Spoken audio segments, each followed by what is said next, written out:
Macro headlines do not apply necessarily to the Charlottesville and Central Virginia market. So we'll try to unpack the headlines that I'm sure you, the viewer and listener, are seeing, because media is legitimately a 24-hour news cycle that we cannot avoid. We'll try to unpack the news with Scott Morris of Ross Mortgage today. We'll spend time with you till about 11:30 a.m., and we'll make sure we cut a number of highlight clips with some poignant perspective from the distinguished gentleman and from Scott Mortgage Morris. Judah Wickower, we can rock and roll when you're ready.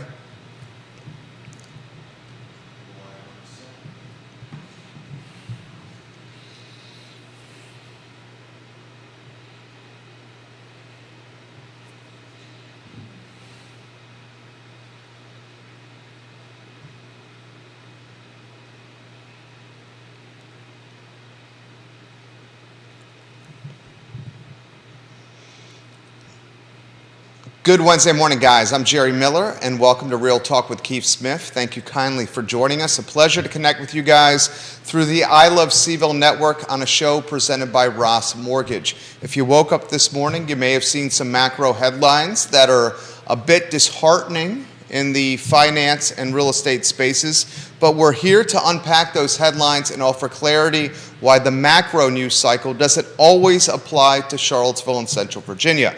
Judah Wickower, our director, let's go to studio camera and a 3-shot and welcome Scott Morris and Keith Smith to the program. And Scott, we should start right away with you. Macro headline number one, mortgage demand at a 28-year low. It's looking like a mortgage on a 30-year fixed with good credit is flirting with 7% here in the first trading day of March in 2023. The show is yours, Scott Morris. Down 44% in purchase volume from this time last year. All of those are not great things. The good news is I think that we got an inflated jobs report 2 weeks ago, and I think next week we start to see somewhere between the 7th and the 10th, there's some data coming out that I think is going to support a more friendly bond market. So a lot of that had to do with some numbers that they pumped in, literally with numbers from last year that they pushed over into, that rolled over into the new year that really actually did not, they weren't real. The data was so late being pushed into that report that it wasn't factual. We'll see. I think that next week gives us a better look. So we've got a U.S. 10-year that's just crossed 4%. We are at the highs that have matched the highs of the last few months, which are the highest we've been in 10 years. But I don't see it. I don't think this sticks. I think I've talked about how volatile things would be, and I think we're living and breathing that right now. But I think next week brings better news. So I'm up. They see me, I'm down. That's like something that in the Marine Corps they teach you when people are shooting at you, and that's kind of what the market's doing right now. We're up. I think everybody has a heart attack. We get some data that supports a better environment, and we come back down. Scott Morris, guys, Ross Mortgage. First sizzle reel right there. Keith Smith, a co-owner, co-founder of Yes Realty Partners, an award-winning realtor. Yeah. He's been in the game for 3 decades plus, and frankly speaking, one of the best broadcasters I know. Here is an opportunity to create a nice piece of sizzle reel content for your own. I mean, we have some headwinds with the macro news cycle. Does not always apply to Central Virginia, however. Micro markets matter. I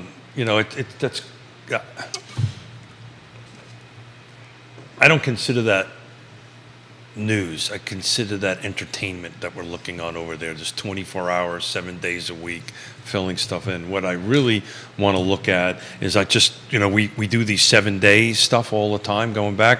So on Monday, we look back, there was 52 homes that came on the market Monday, 7 days back. Today, which are only 3 days away, that number's up to 68. And by the way, the pendings are about the same, 77, 73 days. So, to Scott's point, the interest rates are going up and down. So is houses coming on the market and going off the market. on that end. People are buying, people are selling.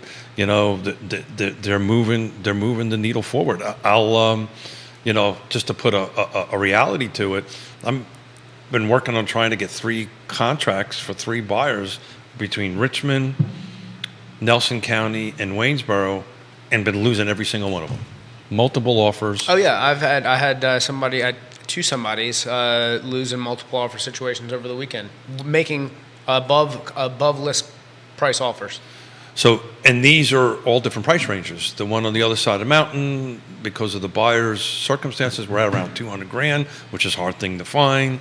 Nelson County, we're in the 3 to 4 range, and Richmond, we're in the 5 to 6 range. Every single one of those areas and price points, we've lost to multiple buyers. The 200 one on the other side of the mountain, we lost to cash, which makes sense. That's investor primed rental kind of scenario. But both of them, you know, the one in Richmond was 6 figures over. The one in Nelson County was multiple figures over, or double-digit figures. There you go, over. So you could be watching that, but that's not what's happening in the street, right? How's your applications going? So we go through bursts, and the last 5 or 6 days have slowed down a little bit. But you know, I don't know exactly what that's related to. If it's inventory, if it's rates, if it's you know, rained for a few days and people got sad. I don't know. So does pre. Oh, I love Scott. I love Scott so much. We're just going to walk around with a little bit of ray of sunshine. I am a ray of sunshine. That's what I'm here for. I love Scott. Shine a ray of sunshine. Elena Mangione watching the program, just an all-around A-plus person. We enjoyed a cocktail and a drink with her last night. It was good to see her. Your real estate colleague, Maggie Gunnell's watching. Hey, Maggie, how are you? She says this is why you play the long-term game here, especially in Central Virginia. Yeah. She knows, you know, Scott knows. The buyer pool is so deep. It really, I don't even want to say this out loud, but I will. Interest rates really don't matter. There's so many buyers that are in that pool that are looking to chase so few homes to buy that, you know, interest rates is not an issue. It's how much am I going to pay? Maybe I'll bring more cash to the table to offset certain things. It's just that the buyer pool isn't being scared away. Maggie, she can time in, as she has more buyers now, I'm sure, than she's had before, and they're coming into the market on a daily basis. The question I was going to ask you, though, is there a differentiating, oh boy, is it different? I'll try a different word. Is it different, the application versus pre-approval, right? So I pick up the phone and send you. Sure. So the number of qualified applicants. So typically, on average, what we see, given we've got a number of different lead resources and realtors and individuals and online advertising. So we're about 3 to 1. So that's 3 credit pulls to a pre-approved buyer, and then generally what we see, or what we're starting to see, is a longer transition from pre-approval to contract. That's what I'm trying to get. Given the amount of inventory that's there. That's what I'm trying to get to. So typically, you know, when inventory is a little healthier, so you generate 2 pre-approvals, one of those 2 should close the following month. Right now, we're seeing a longer time from contact to contract. And that's really coming into play with what's available in inventory, what expectations are, what programs they might be interested in, if they're looking to do a 203K, if they're looking to do a renovation, an investor renovation, how long it's going to take them to find the property that's going to match their needs. So I like that, contact to contract. So that's what I was trying to get at. So I send you a client, right, and fill out your application or fill out your online portal. Is that considered an application, or is that just a contact at that point? I get a pre-approval letter. So, well, I'm trying to. There's so many different, so we consider an application started once there's a contract. I consider for the client an application started once they complete what they need for a credit. So that's the point I'm trying to get to in a very feeble, fumbling way. So the data that we're looking at is really from contracts or from initial contacts? Contracts.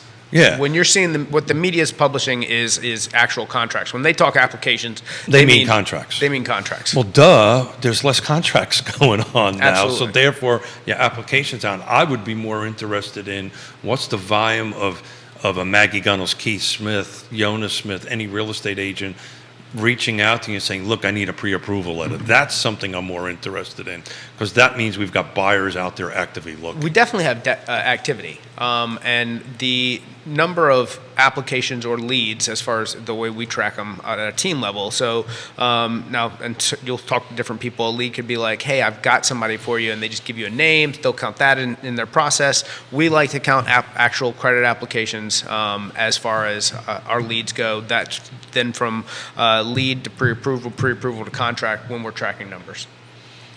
So I'm trying to quickly just take a look at how many.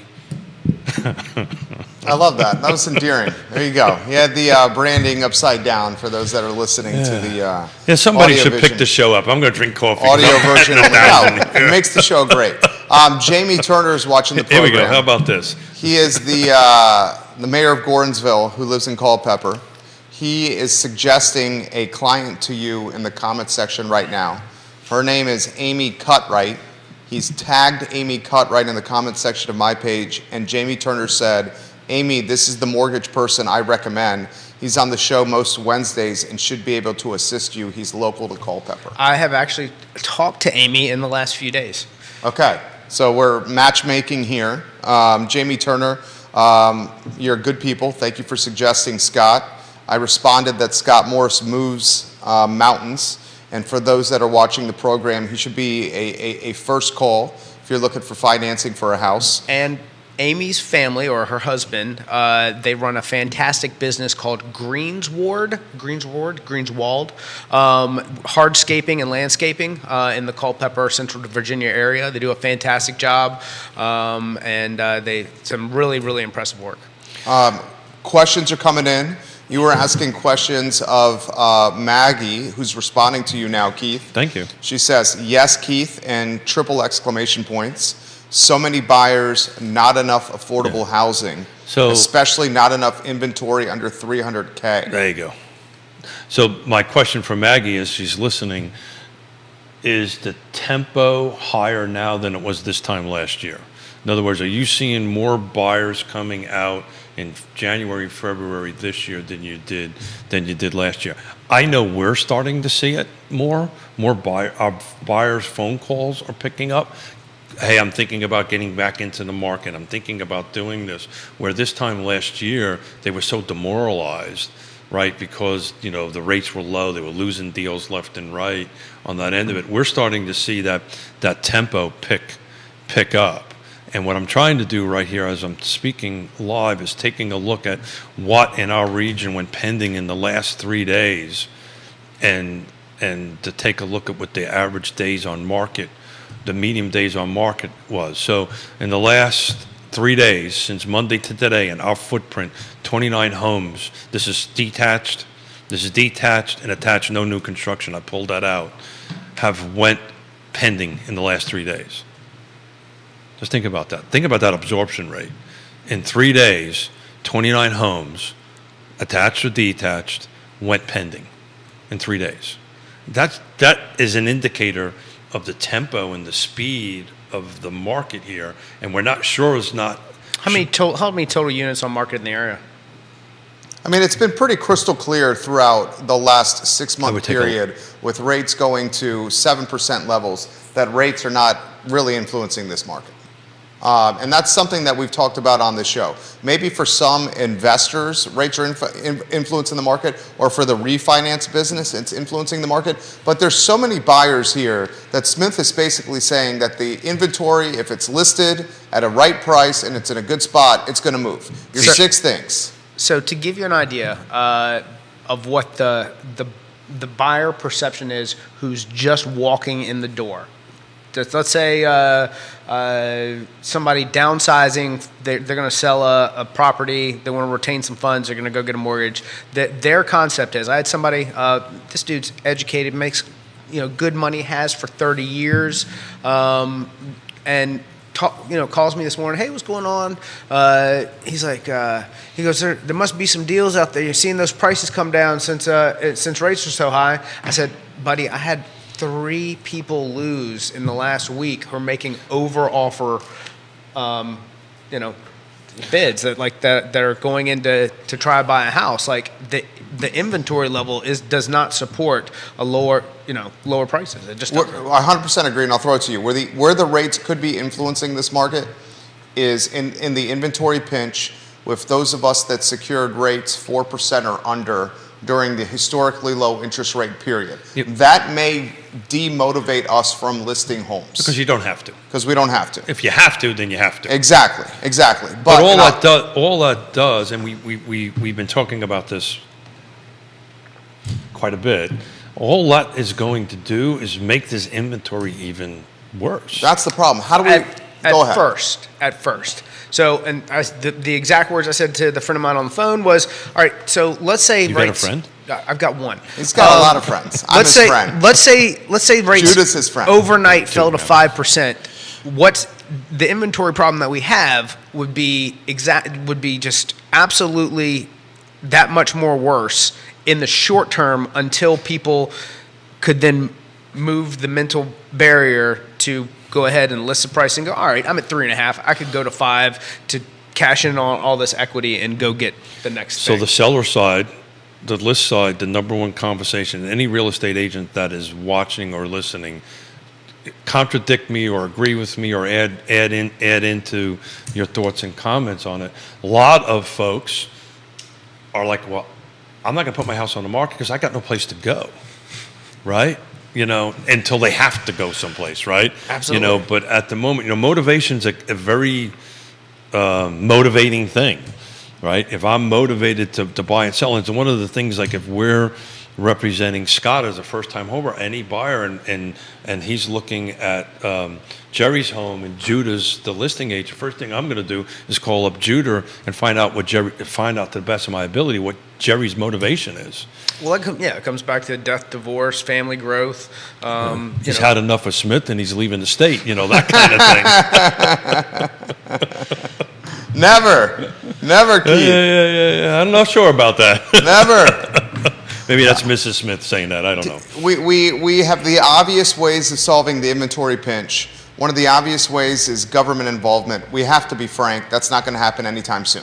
Right. We all realize changing, and I love what Keith champions, changing red tape into green tape will add inventory, but that's a long-term solution here. It's not going to happen short-term. Short-term, fellas, this inventory pinch is going to worsen. It's going to worsen, is it not? I don't know how much worse it really is going to get. I think that I think it's going to be much like it has been until I see the data coming to support a lower rate environment. We got to get there. But do you still believe we're going to get there? Yeah. I 100% still believe that we're by going to get there. the end of the year, we should be south. I think that what we're seeing right now is a combination of a jobs report that was better than it truly was. We are still seeing some sticky inflation, but I think that we're going to see breaks in both that and jobs starting this month. Yeah, but I think it's going to worsen because the Fed is unable to take the proverbial foot off the accelerator.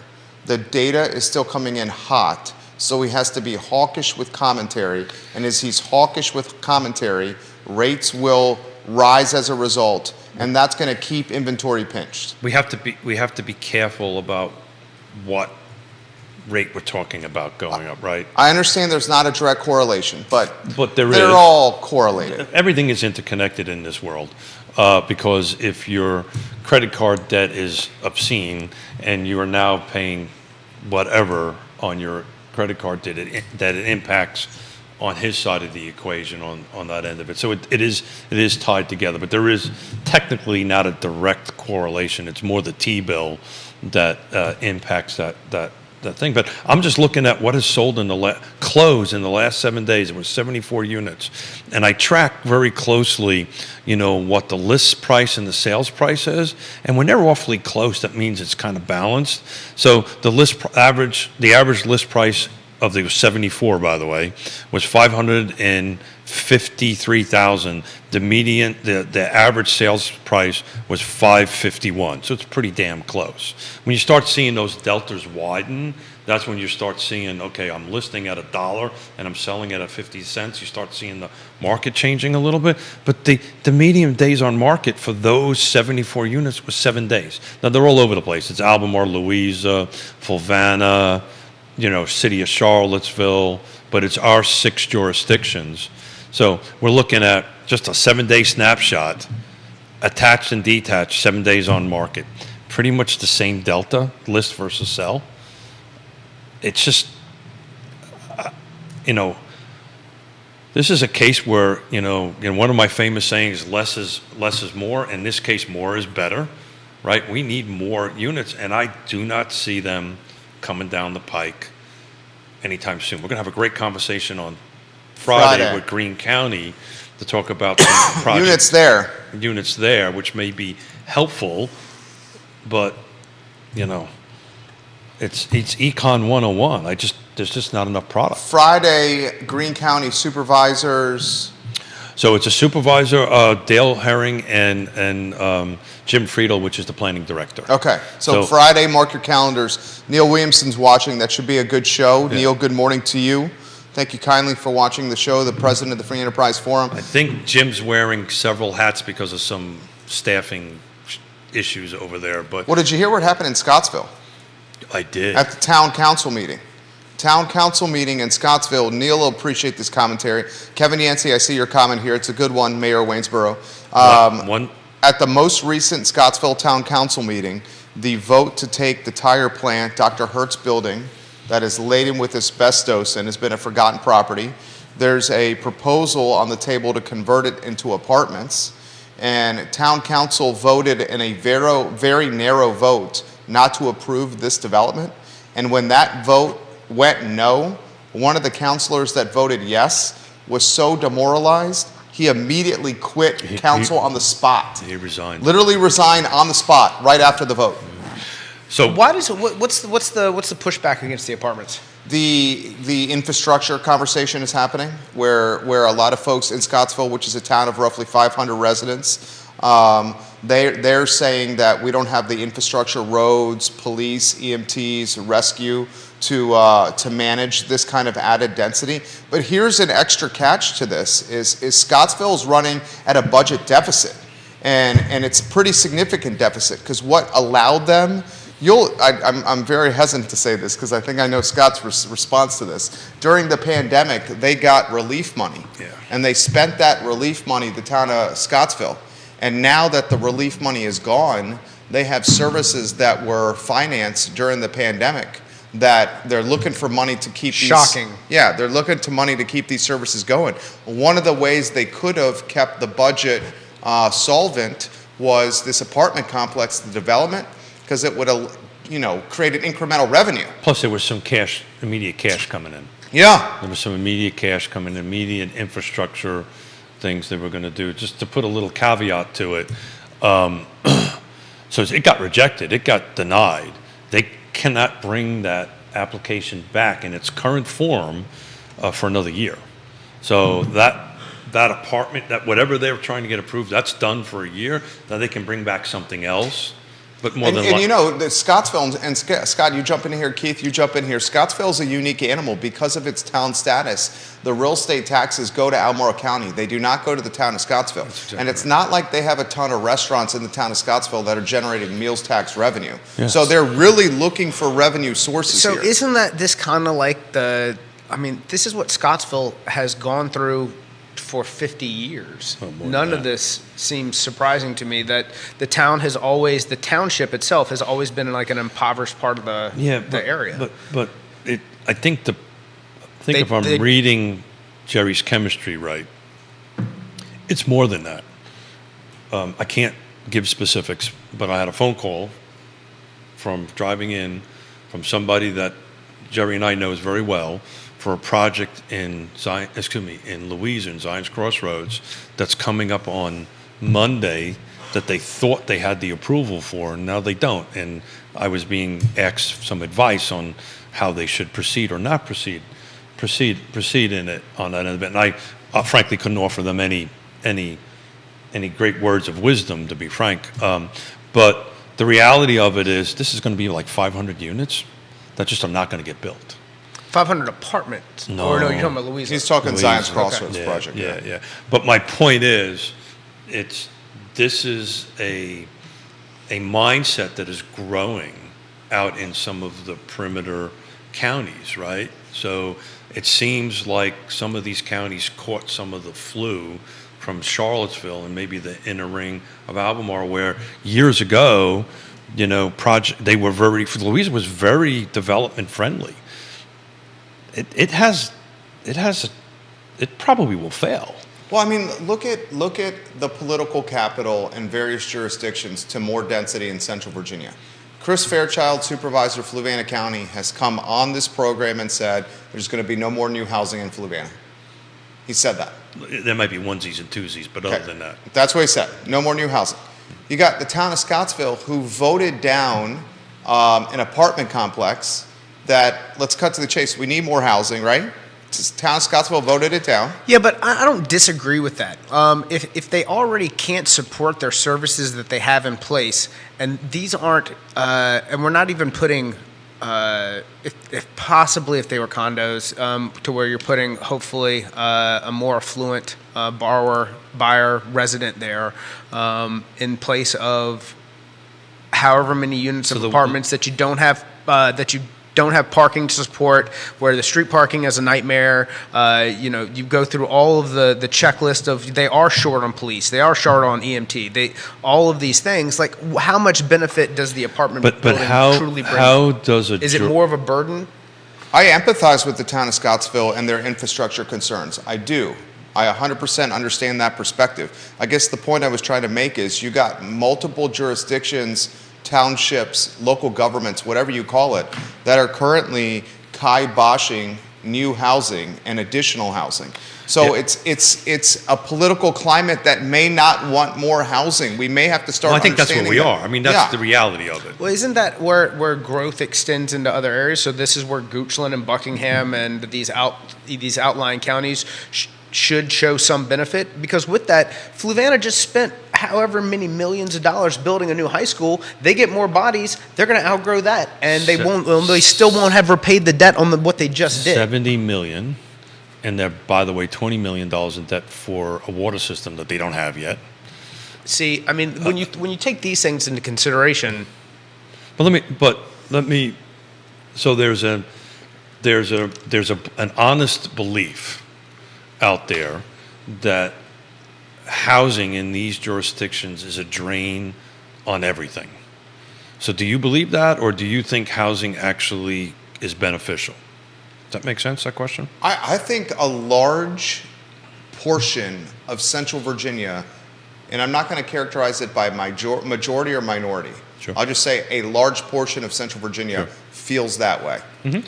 So it depends on how are we going to change this inventory? It depends on how much of that community spending is happening inside of that community, or is that spending in Fluvanna occurring in Charlottesville? So Charlottesville gobbles up the sales tax and tax revenue, while the county is drowning in bodies and services. That's exactly right. So you want to try to keep them. You're 100% right. 80%, depending on who you talk to, of Lake Monticello travels out of Lake Monticello every day, right? They'd rather shop at Wegmans than Food Line. No, I get it. Kevin Yancey says it was an $84 million high school. 84. Thank you, yeah. Kevin. Thank you for the phone call yesterday, Kevin. That was good putting in the information. feed. Did you get my text messages? Yeah. This comment is coming in from Neil Williamson. The town of Scottsville's budget is about $600,000 to provide services to residents and visitors. As with most governments, personnel costs to provide quality services are the largest part of the budget. For transparency, the table below shows the tenure and the annual pay of the town's full-time and part-time staff. So- and I'll put this in perspective and throw it to you. Matt Lawless is the town manager. Yeah.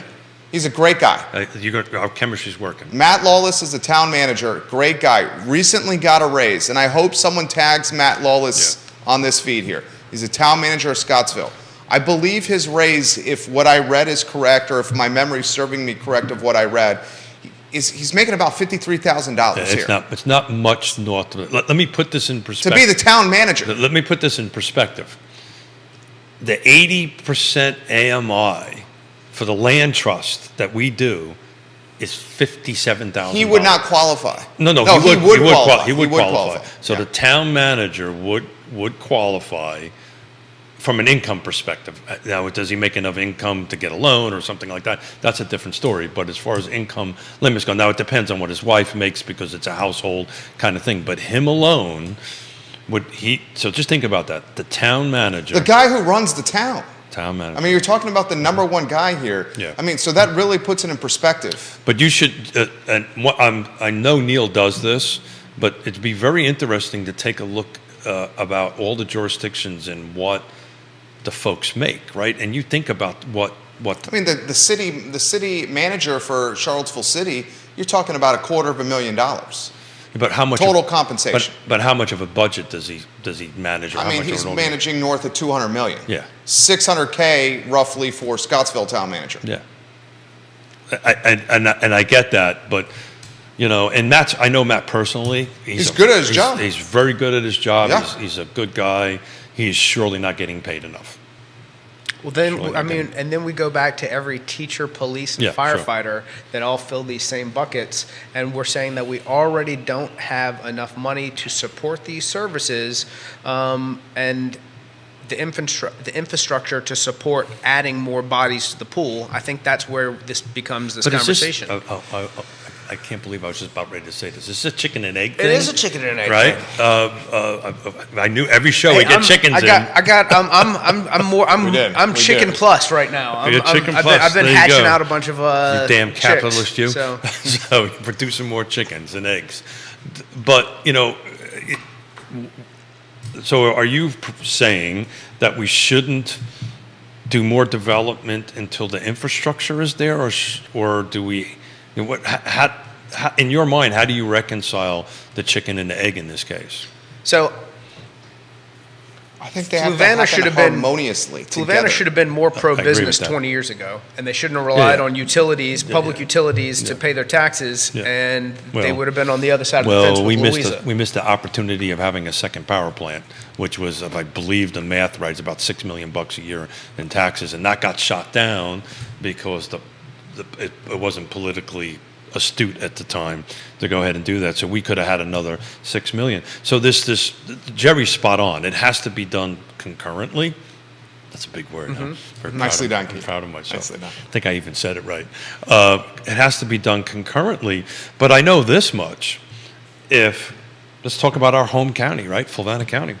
If we don't either miraculously get high producing tax revenue businesses, which I don't frankly see us getting on it, their budget's going to land on my back, right? On your dad's back, right? And my mother and father's back. And that's why we're having, and Mom, I'm sorry I'm going to say this, but this is why we're having a conversation with Mom and Dad about, what are we going to do, right? So what happens, Coach? All I know is we're at 7%. We're selling houses like crazy, right? We've got buyers. I got nothing for them to sell. What's going to happen to the price of houses? What's going to happen to the price of chickens and eggs?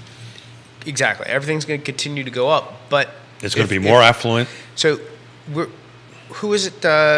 Who's saying no more houses in Fluvanna? Supervisor Fairchild. All right.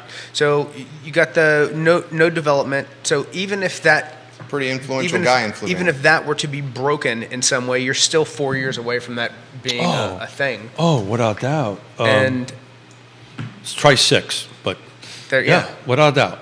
So the overall inventory problem isn't shifting in the area from those. We can't build our way out of this We in the short term. got it. Okay, thank you for quantifying that. But Michael Payne said that. Michael Payne's running for re-election. Lloyd Snook's running Yeah, I for saw that. re-election. Yeah. Lloyd Snook's running for re-election. We're going to have some great shows coming up. Undoubtedly.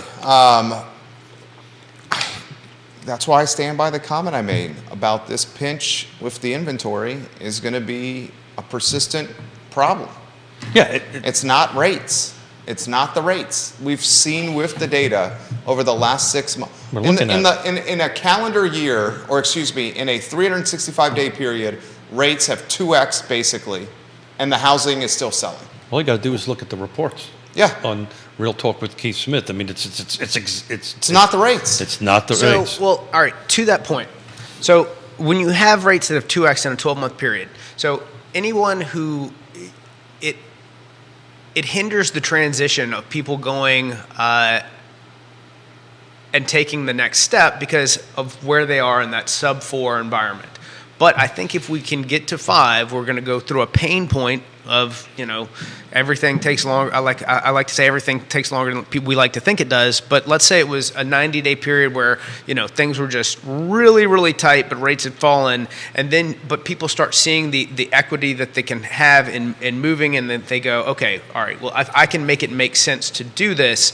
That's where you get on the other side of it. But we need a falling rate environment, and we need it to stick. Okay. We can't dip down for 30 days and then be back up into the 7s 30 days later. So for the sake of a talk show, to steal my good friend's line there, we are now 30, 60, 90 days from now, rate's been sub-5. It's going to stay sub-5. It'll worsen the predicament. What does that do to this conversation we're just having? Inventory. So that's what I'm saying. I think in the short term, it worsens the predicament as far as affordable housing goes, because you're going to see valuations continue to climb. But it'll give people the opportunity to go, okay, I can take this equity and only see this much difference in stepping up into the next thing. Yeah, I give him that. I agree with that. But for the mental hurdle to be cleared, to your point, it has to be more than just the 2 or 3 weeks. Heck, I don't even think it was 2 or 3 weeks when they dropped below 6 this year. It has. How long was that? It was It was a about blip. 2 It was 2 a New weeks. York. It was a cup of coffee. Yeah. So to his point, it's got to be a long period of time for folks to make that mental leap to basically say, I'm 275 now. I'll go to 5 1/4, which that is really difficult for me to. I'm about to say, I don't see you doing that. 275 to 5 1/4 would be really difficult for me to do. Unless- The only way I could do that is the fact that the property has gone up 30% since when I bought Yeah, it so in you March off 2020. balance it with cash, and, Yeah. and your monthly payment. That's the maybe. only way I could justify that. Or you're told that's what you do. I mean, no, this one, she trusts me on this one. This is the few It that, was- this is my call to make on this It was one. a joke. Everything else is her call to make. Just a joke. Hey, read Paul Jameson. Read Jameson Paul, welcome to the show. Where are you watching? Are you in South Carolina these days? Neil Williamson sharing good content. Kevin Yancey, the police are on payroll in the town of Scottsville. Police. That's right. They also Yeah. have Matt Lawless as the top paid employee. His salary is $59,000 now, according to Charlottesville Tomorrow. And that's underpaid. 100% underpaid. Scottsville's now spending $133,000 more on payroll today than it was in 2019, according to the Charlottesville Tomorrow article that was recently published on this. Yeah. So now we don't have a project that was going to bring in cash to make up that $200,000 shortfall, because that's, if you read the article, Yeah. that was the proposal anyway. So that's off the table.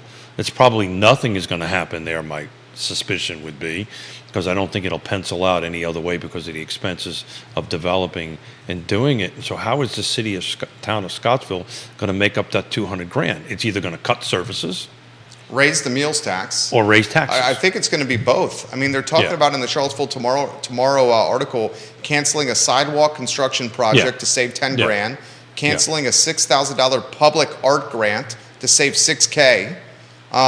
They're talking about potentially raising taxes in the town, and those taxes are what specifically, Keith?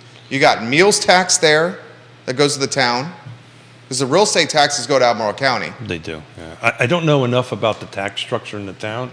The bottom line is whatever the pool they've got, it's going up. Right? It's Just that simple. It's going to go up. They got to make up that. They either got to make up that 200 grand somewhere, and each jurisdiction possibly is going to run into the same issue, right? That's why the budget season is so important to watch, which we're in the middle of right now.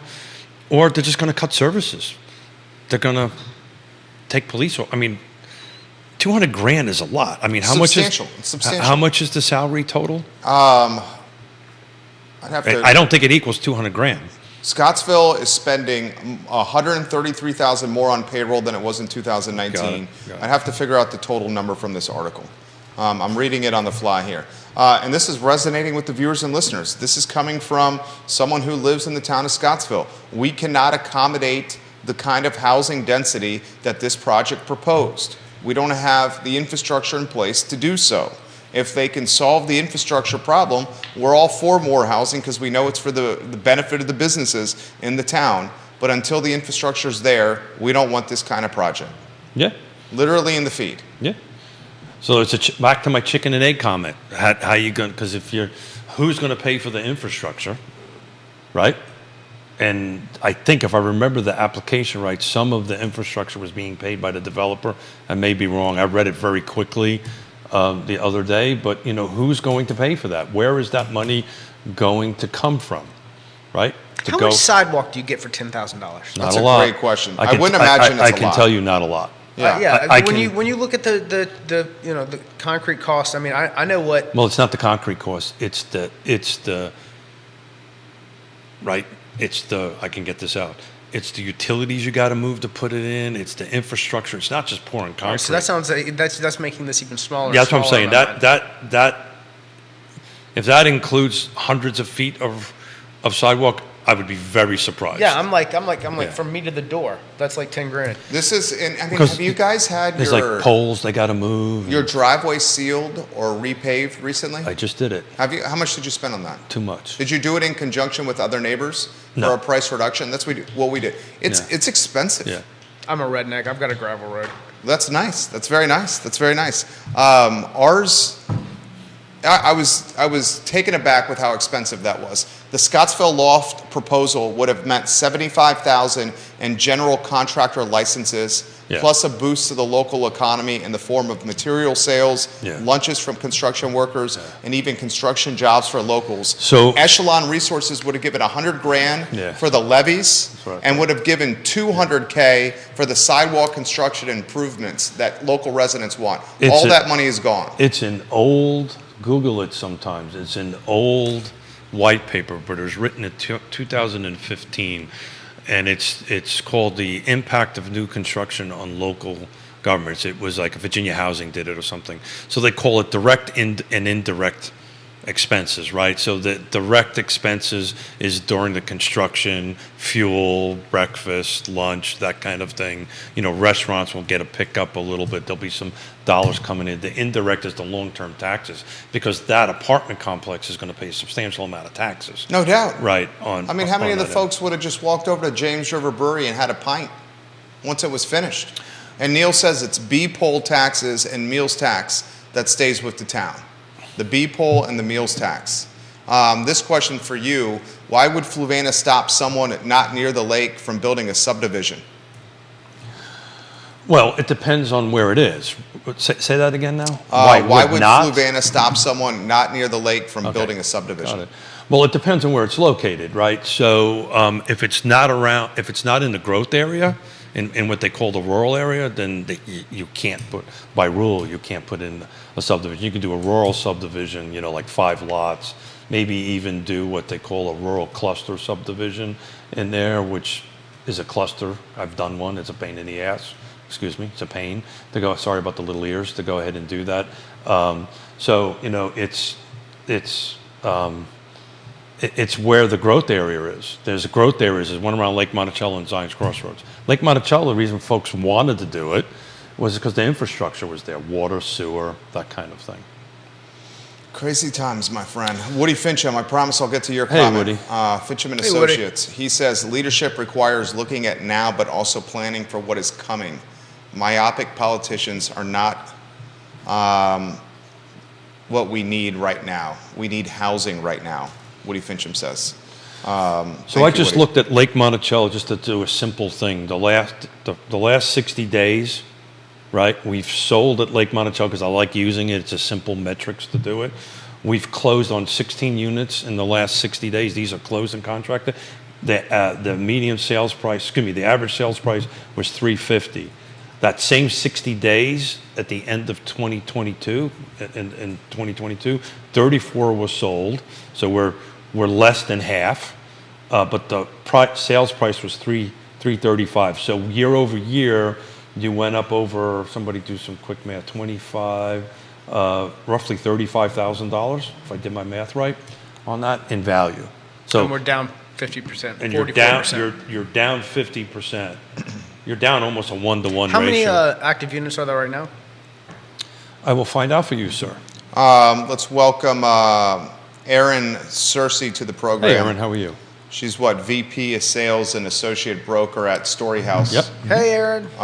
Real estate. Love when you watch the program. Join us in the conversation if you want to shape the discussion, Aaron. 9. 9 active units, 4,000 rooftops. It's I tough, pull man. out. I pull out. It's 4,300 rooftops. I pull out new construction out of it. So that's 9. What's the average days on market? Right. Average is. It's hard to do on active at the moment.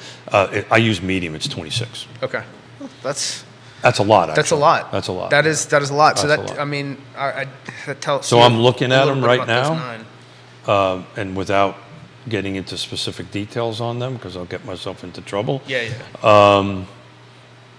There's one that's over 200 days, which obviously there's an It issue. either has some major problems Yeah, or yeah, it's yeah. majorly overpriced. There's one that's 138 days over market, one 96 days over market, one 42 days over market. But when you start looking at the ones that just came on, they're in the single digits. Yeah, so those are yeah. So that's basically what's. They're either the ones that are high end, they're either overpriced, or they've wrong- got something. wrong features or conditions or something. So he gets this question all the time. Grayson, we appreciate you watching the program, North Downtown's Finest. Wants to know when rates are going to drop again. I think we see some. We're going to see some inflation data and some jobs reports come out between the 7th and the 10th. I was hoping that we got some a little reprieve, or we see maybe some like a technical ceiling kind of hold things. If the U.S. 10-year can stay below 4%. We can get into next week where we should get some good inflation data and some bad jobs reports. Good for the bond market, bad for the overall economy, but that should pull rates back down a little bit. That's what's keeping us flirting with the highs that it we're is seeing right only now. going to make it effing worse. I'm telling you, if rates go down, No. I'm not talking about. We're I'm not just- seeing I'm that just kind looking of at- improvement. I'm literally talking looking about at these seeing 9 homes. just staying off these highs. I'm looking at these 9 homes, and it's really 5. I'm looking at them as you were speaking. There's really only 5 homes on the market, Lake Monticello, because the ones that are up there, they're Long really in not, the tooth. They're really not on the market. Yeah. And I may have just got myself in a bunch of trouble there, but they're really not. So there's really only 5 homes that are really on the market, and if you really want to buy something, I mean, hell, there's nothing available. Okay, there's 1 or 2 that are below $300,000 on that end of it, and those are not so much the long in the tooth end of it, but they're kind of growing there a little bit on it. But the ones that's in 1-day market, 0-day market, they're over $300,000 Yeah. on that end of it. I just think higher interest rates are going to be more buyers getting into the market. We're seeing it right now. It's picking up. The tempo is picking up. Inventory isn't picking up because people aren't moving. We all kind of agree if it's 4 years, 5 years, 2 years, we just don't see new product coming out of the ground in enough volume to make a difference and impact. And why I said earlier, it's all about micro markets matter. They do. And location matters. John Blair watching the program. JB, we'll get to these comments here on LinkedIn. He says the The idea of infrastructure in place to serve residential development is simply a bad governance. Yeah. That will never occur. Yeah. A local government may have infrastructure in place, development parks for new industrial office development, but Yeah. no local government is ever going to build roads and lay sewer water before residential development comes. He also says this, think about it this way, would any taxpayer support capital expenditures and additional operational expenditures before development? That is never going to happen from a political perspective. It's good comments right there. He's spot But is on. that even what we're really getting into? Aren't we talking like I think the- that's exactly what we're talking But about. on a basic service level, with existing bodies to support critical fire, police, those items, those are what they're already short on. So let's say we can build a big enough parking lot to support the apartment building, Well, they're not gonna- it's two sides to that coin, though, Scott, because let's assume they even had the capital. And you're talking, John he's the city attorney Yeah. for town of Stanton, and he's now acting city manager in the town of Stanton. He was the city manager of Charlottesville. Yeah, he and knows. the city attorney of Charlottesville. This is I firsthand. mean, we're talking about But on Heavy hitter. My train of thought on that was, look, let's say we've got the capital to do this. You can't hire anybody anyway, right? I well, mean, then we get back into the labor. we get back to the labor problem, or they don't want to go, right? They don't want to come to work in a jurisdiction or whatever. This is just like I was joking around about our chickens, but it truly is a chicken and an egg thing. Well, yeah, I mean, Jerry's spot on though. This is not an us and them thing. It's a we thing. We together have to attack this. It's part of why I put so much time in the Regional Housing Partnership on that, because we focus on these 4 pillars for this topic that I think is important. But it's a we. It's not an us. It's not a them. The jurisdictions can't do it on their the own. one thing that it's causing universally to suffer is what we all consider affordable, like where that price point is getting more and more difficult, and not just here in Northern Virginia, Richmond, It's even nationwide, brother. yeah, wherever you go, that is the biggest obstacle that all of these other problems are making that problem worse. So how do we fix it? Right? I mean, we talk about this all the time. I'd get a podium and I'd have people vote for me if I knew how to. I think you are doing some good efforts with the land trust. I mean, I think that's a great concept. Well, my hats off to Kevin. He gave me a great idea about that for the other side of the hill, which I'm gonna work on a little bit and get a little help on his end.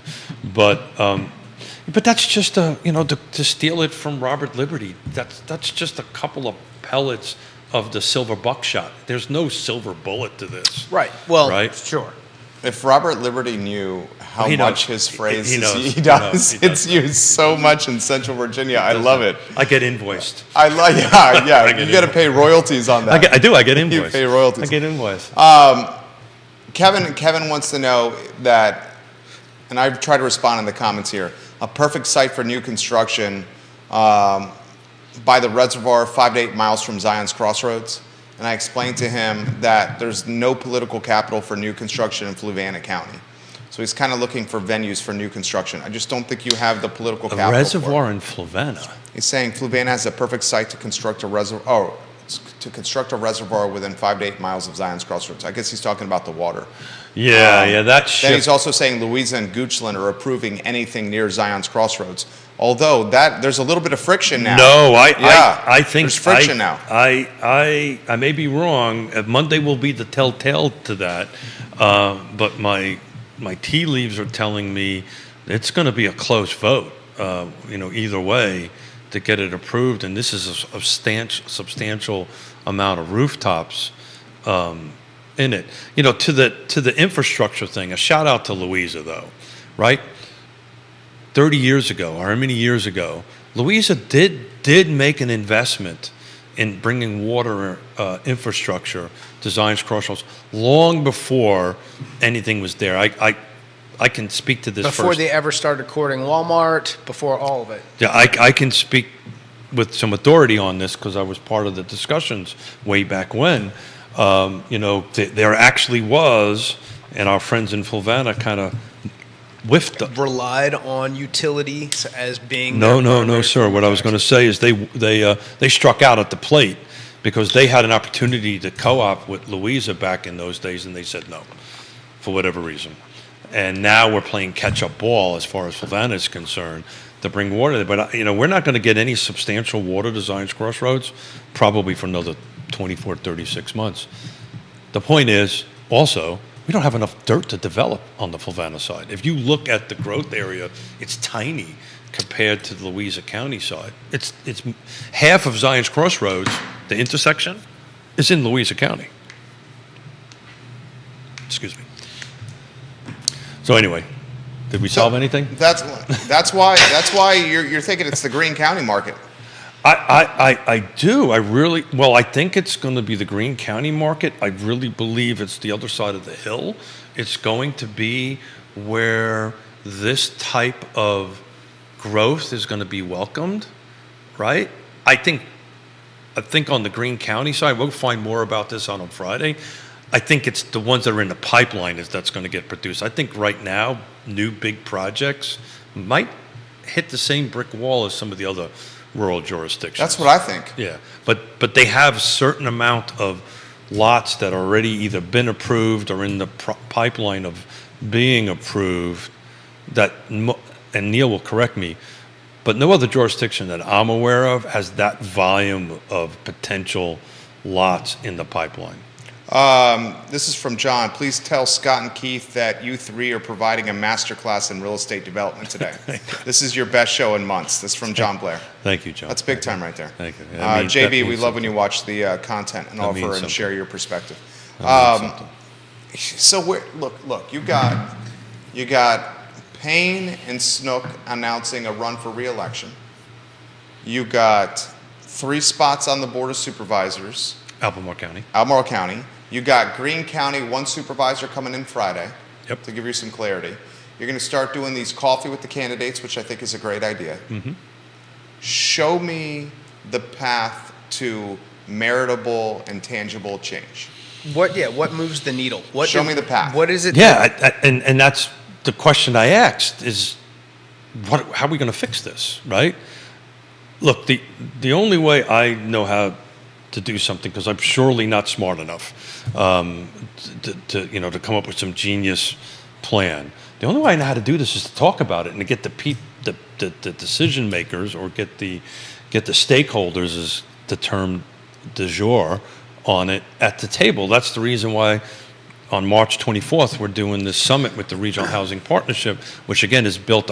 We have all the elected bodies there. We have all the nonprofits in the housing space. We have most of the for-profits in the housing space in this group, and we have the people who we serve.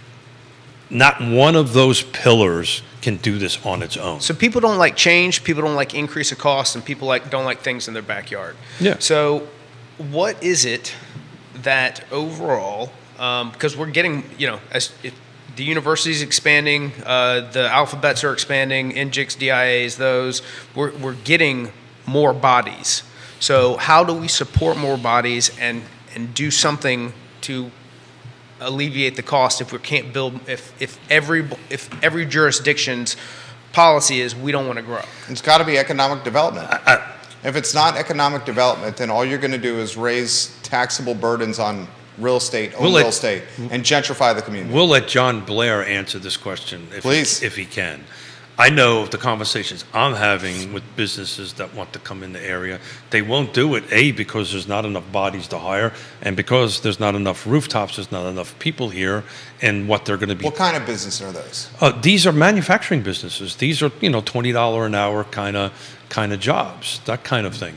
Now, the Charlottesville businesses are growing, or the high-tech ones, the 6-figure ones. But these are, the manufacturing, the Walmarts, supercenters of the world, right?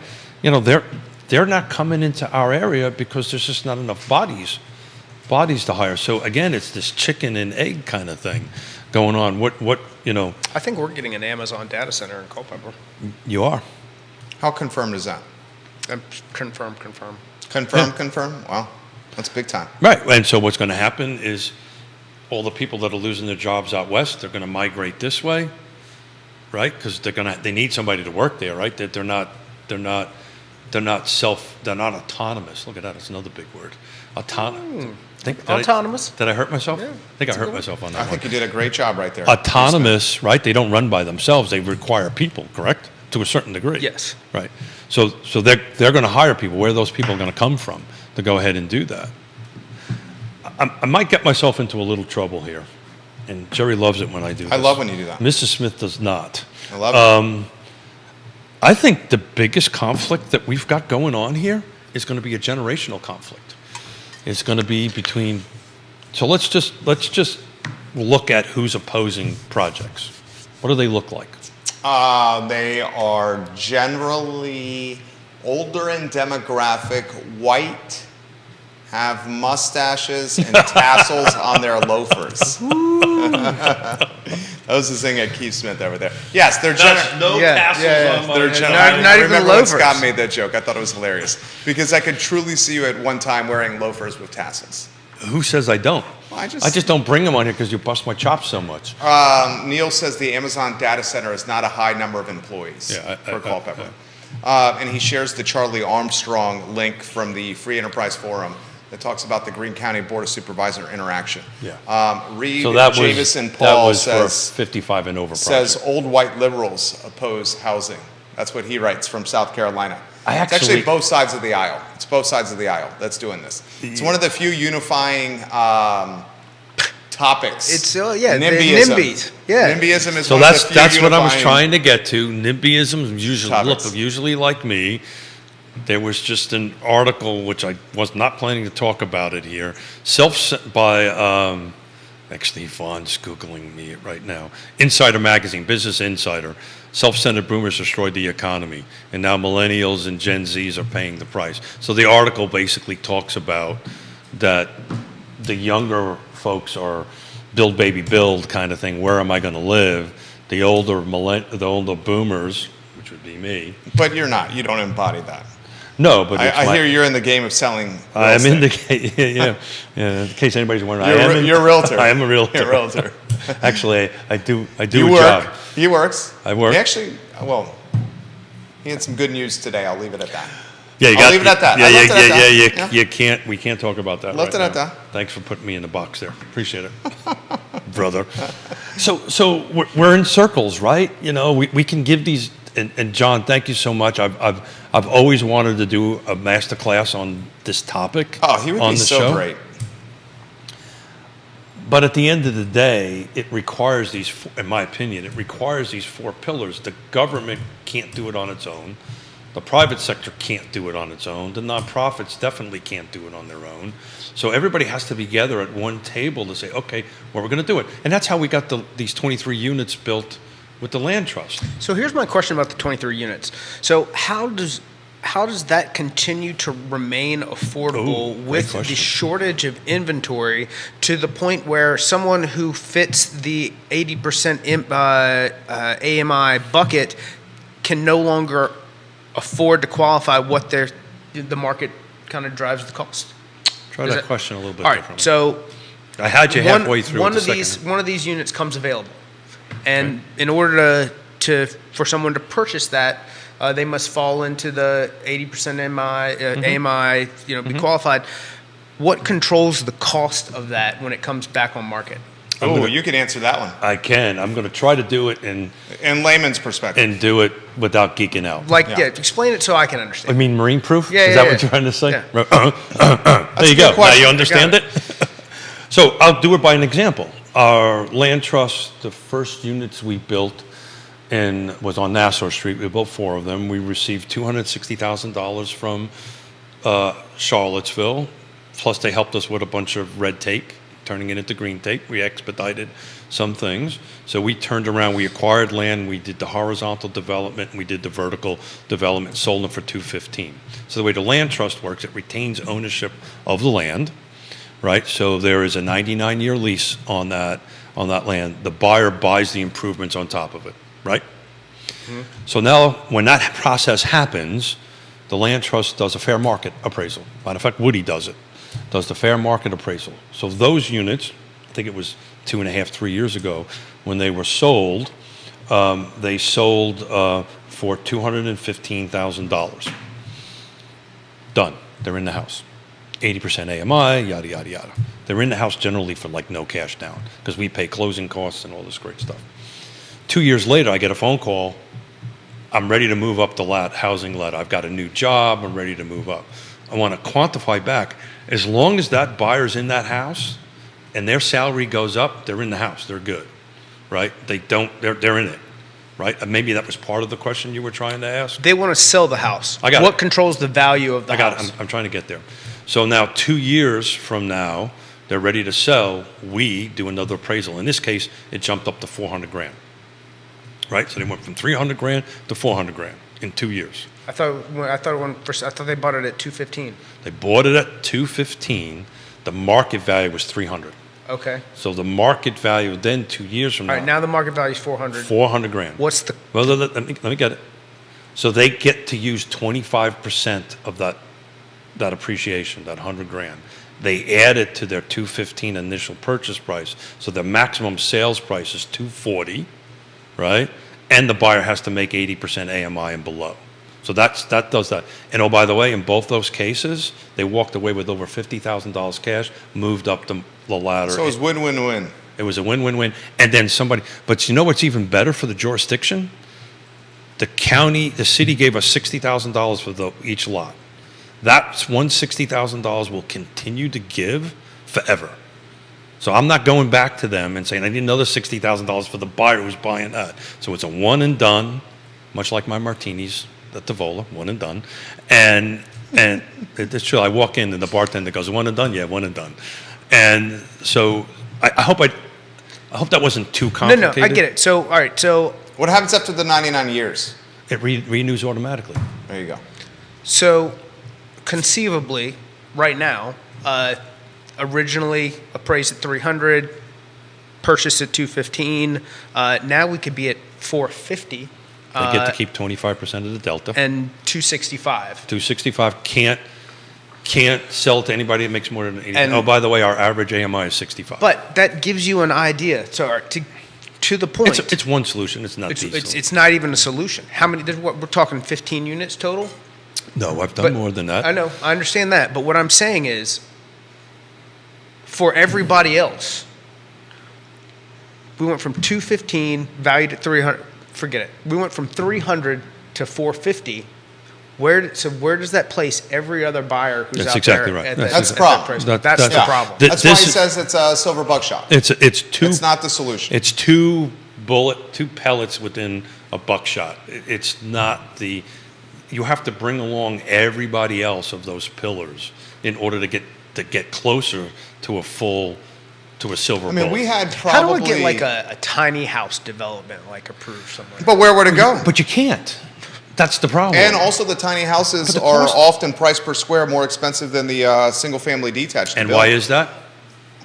You want to tell? No, you sir. You're the contractor. You're the class A. We've been doing this together. John's got an answer for you, though, Yeah, go on ahead, your John. question. Go ahead. He says, to answer Keith's question, I think you need a pro-growth agenda in the area. Yeah. You need the Albemarle County Economic Development Department to acquire land for manufacturing developments. Yeah. But you also need for the county, which is the biggest player in the area, to upzone like crazy for residential development. Increase the development area from 5% to 6% of the county's land mass. Yeah.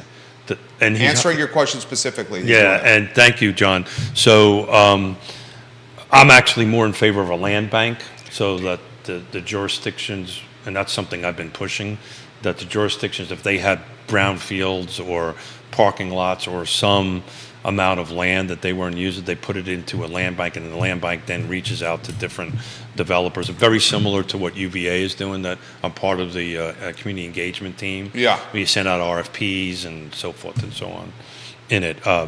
That methodology works. But look, I was having a conversation with Kevin about this yesterday as I was driving to Fredericksburg for a meeting.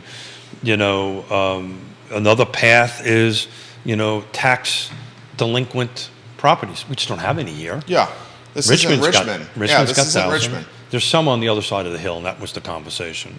What, in Waynesboro area? So, but then, typically, who goes in and gobbles up tax delinquent properties? Investors? Yeah, Investors. wealthy folks. that have cash on hand. Yeah, so, if the jurisdiction, and I don't know how this works because I'm sure there's some state laws that mandate this, which I'm an expert at this at all, but if the land trust could get a shot at it first, legally, that would be a good thing. That's not a bad idea. That wouldn't be It's a great bad idea. I just don't, I think it Unless- has to go to the steps. Unless that I had the money to not only dislike that idea, but then beat you over the head in court about how wrong I think it is. Yeah. It could happen. So I think, and Neil would know this, I think for sure.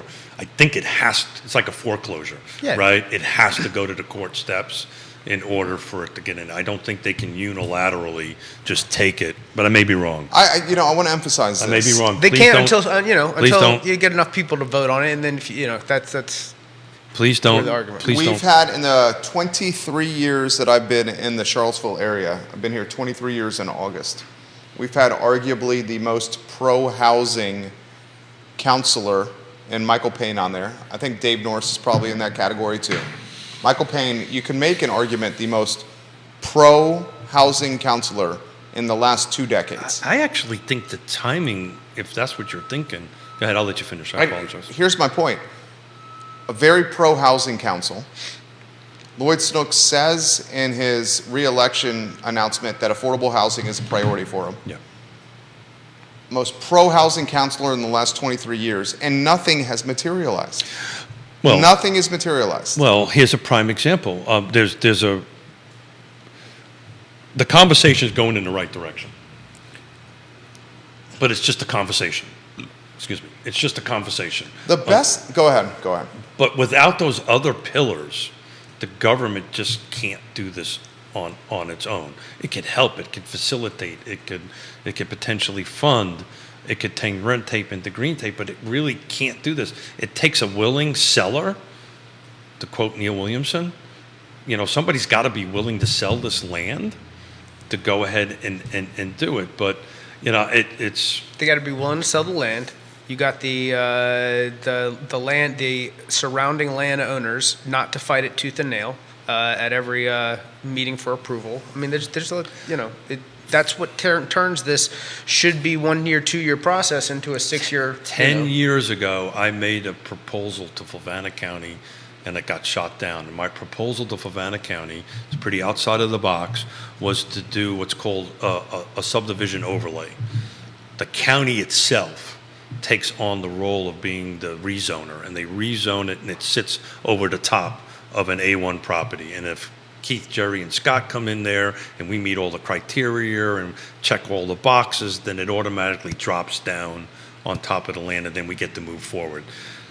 Politically, that's just suicide, because now a board now is making political decisions for some future board, which is kind of a squirrely thing that one can or cannot do. But it was a solution at one time. Some jurisdictions have done that, mostly out west. They go ahead and they do it. Okay, this is it. And if we come in and check all the boxes, it drops back down, and all of a sudden now we're there. But that requires Fluvanna County to say, I want this in Zion's Crossroads. And they won't do that. The quickest path to solving this conundrum may be Payne's idea for the payment in lieu of the pilot program with UVA.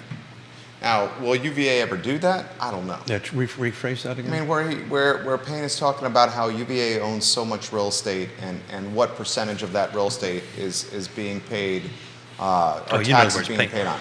Yeah, I mean, he's talking about tens of millions of dollars if we can figure this out here. I'm not sure UVA will ever go for that. Well, some of that has changed because they moved some of the ones that they're talking about from the university to the From the foundation. foundation. The foundation is Yeah. taxable. Yeah. So the one on West Main Street is now owned by the foundation. The one on Fontaine is now owned by the foundation. It's still a sizable portion correct. that's owned by the university, which is not exposed to real estate taxes. That's exactly right. And I think his argument is that I would think UVA would see it differently. Of course. Shockingly. Of course. Shocked. Gentlemen, today's show was excellent. Government officials giving us props on the show. We appreciate that. Keith Smith, Friday, what do you got? Yeah, so Friday we've got Greene County at the table. We're going to have the chairman of the Board of Supervisors and the planning director, and I think he's wearing several other hats because of some staff shortages. over there. But we're probably what we've just been talking about. It sounds like we're going to pick that topic back up and see from a rural jurisdictions perspective how they see it. From a budgeting perspective and housing, no housing. What do they see coming down the pike? Hell of a job today, boys. Great work. A lot of fun. Scott Morse, Ross Mortgage, great guy. Thank you. We need the volatility to come to an end. We need some sort of I'm up, they see me, I'm down, to slow down to where we can get into. I think the longer we get into a more stable environment as far as mortgage rates go, the more likely we are to see people being willing to make that jump from a lower rate to a higher rate and take advantage of the equity that they have. In the meantime, let's talk about using tools like a 2-1 buy down, using the trusted professionals you have in your network to make good decisions to get you where you want to be. Well said, Scott Morse. Judah Wickhauer, props to you. Keith Smith as well. I Love CVille show up in 55 minutes. The show archived at realtalkwithkeithsmith.com, and make sure you click that sizzle reel menu bar tab. That's right, new tab. Thank you very much. Very, very good. Yeah, love it. Very, very good. Realtalkwithkeithsmith.com. All right, guys, take care. Well done. Very well done. That was fantastic.